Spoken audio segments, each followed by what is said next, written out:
آج کل کی اس مشکل اور تکلیف دہ زندگی میں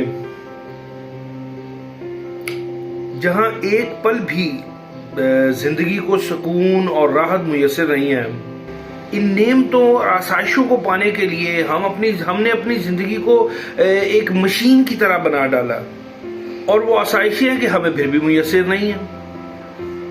تو کیسے ہم ان راحتوں کو پائیں، ان مشکلوں سے دوری کریں؟ تو اب ہمیں رجوع من جانب اللہ کی ضرورت ہے، اپنے لیے دعا کی ضرورت ہے۔ یہ جو بلائیں، یہ جو مشکلیں، مصیبتیں جو ہمارا پیچھا کرتی ہیں، نبی مکرم حضرت مصطفیٰ صلی اللہ علیہ وآلہ وسلم نے ان 40 بلاؤں سے، مصیبتوں سے بچنے کے لیے جو پناہ کی دعا مانگی ہے، وہ ایک بڑی کمپریہنسو، بڑی ایک مکمل اور جامع قسم کی دعا ہے۔ آپ نبی صلی اللہ علیہ وسلم نے دعا کی اللہ سے کہ اللہ میں پناہ چاہتا ہوں عاجزی سے، کیونکہ جب ایک بندہ عاجز آ جاتا ہے وہ لاچار ہو جاتا ہے، کاہلی سے، کیونکہ ایک ہٹا کٹا انسان جو ہے وہ بیکار ہو جاتا ہے اس کاہلی کی وجہ سے، بزدلی سے، بخل سے، یعنی کنجوسی سے، دین کے ہی کاموں میں نہیں بلکہ اپنوں کے اوپر بھی جب خرچ کرنا ہو اس کے لیے بھی اللہ کو بالکل اچھی نہیں لگتی کنجوسی۔ بڑھاپے سے جب انسان دوسروں کے سہارے ہی رہ جاتا ہے، پناہ مانگی اللہ کے نبی نے دل کی سختی سے کہ جب دل سخت ہو جائے غفلت سے، کیونکہ غافل آدمی اللہ کے ناپسندیدہ لوگوں میں شمار ہوتا ہے۔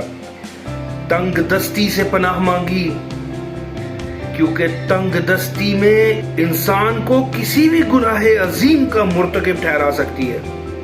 ذلت سے پناہ مانگی نبی صلی اللہ علیہ وسلم نے محتاجگی سے، کیونکہ محتاجگی ایک ایسی قید ہے کہ جس میں انسان خود سے کوئی فیصلہ نہیں کر سکتا۔ سرور دو عالم صلی اللہ علیہ وسلم نے پناہ مانگی فقیری سے، کفر سے، شرک سے، فسق سے۔ فسق کیا ہے؟ فاسق آدمی، نافرمان، اللہ کا کہا نہ ماننے والا۔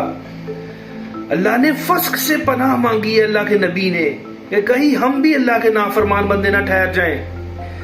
بدبختی سے، منافقت سے، دو چہرے والے شخص سے، ریاکاری سے اور دکھاوے سے پناہ مانگی۔ اللہ کے نبی نے پناہ مانگی گونگے پن سے، جب انسان مجبور ہو کچھ بتا نہ سکے، بہرے پن سے، کچھ سن نہ سکے، پاگل پن سے، کوڑ سے، برس سے، اور جتنی بھی بری بیماریاں ہیں ان سے اللہ کے نبی نے پناہ مانگی اپنی امت کے لیے۔ اللہ کے نبی نے پناہ مانگی غلبہ قرض سے، کیونکہ جو قرض دینے والا ہے وہ چوک چوراہے میں اپنی چرب زبانی کی وجہ سے اپنے مقروض کے لباس کو تار تار کر دیتا۔ پناہ مانگی لوگوں کی زیادتی سے، رسول اللہ نے پناہ مانگی نعمتوں کے چلے جانے سے۔ اس بات کو سمجھیں کہ جب کوئی نعمت میسر آ جائے کسی کو، اور وہ نعمت اور آسائش اس شخص کی زندگی کی عادت بن جاتی ہے، اور جب وہ انسان کو ایک نعمت عافیت مل کر چلی جائے تو جو اس کو تکلیف ہوتی ہے وہ بیان سے باہر ہے۔ تو تبھی تو نبی صلی اللہ علیہ وسلم نے پناہ مانگی کہ نعمت کے مل کے چھن جانے سے، عافیت کے چھن جانے سے، اچانک مصیبت اور سزا کے مل جانے سے، پناہ مانگی اللہ کی ناراضگی سے۔ اللہ مجھے اپنی ناراضگی سے بچا لے، بلاؤں کے